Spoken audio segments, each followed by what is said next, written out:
بسم اللہ الرحمن الرحیم۔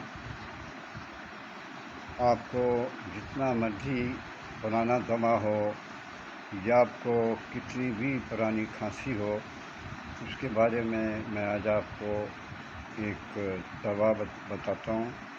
وہ آپ نے اسی کے مطابق عمل کرنا ہے۔ سب سے پہلے آپ نے ایک صحرائی کبوتر ایک عدد خرید کے رکھ لیں یا پکڑ لیں، وہ آپ پر ڈیپینڈ کرتے ہیں۔ اور پھر اس کے بعد الائچی خرد، لونگ ہر ایک تولہ لے لیں۔ معذرت چاہتا ہوں، الائچی خرد، لونگ ہر ایک تولہ لے لیں، اور نمک سنبھر 5 تولہ۔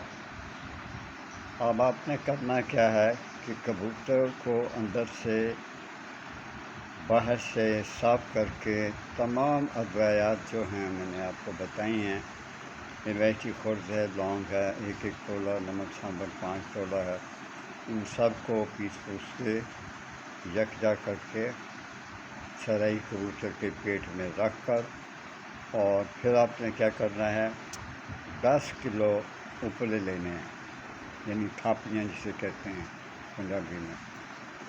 وہ اس کو زمین میں دبا کر اس کے اوپر وہ کسی کجی میں رکھ کے یا ہنڈیا میں رکھ کے اسے دبا دیں مٹی میں، اور اوپر اپلے ڈال دیں۔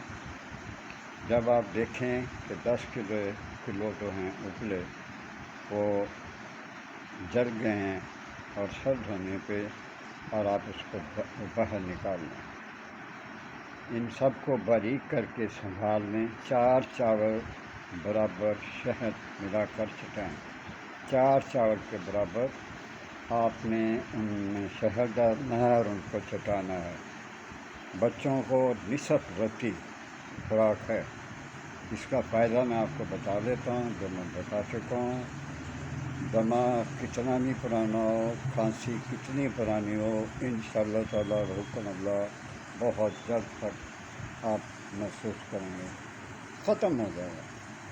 میرے ورڈ سن شائن فور یوٹیوب چینل کو سبسکرائب کر دیں، لائک کر دیں، مہربانی کیا کریں میرے حال پہ، اور اللہ آپ کو رحم فرمائے۔ Thank you very much. اللہ حافظ۔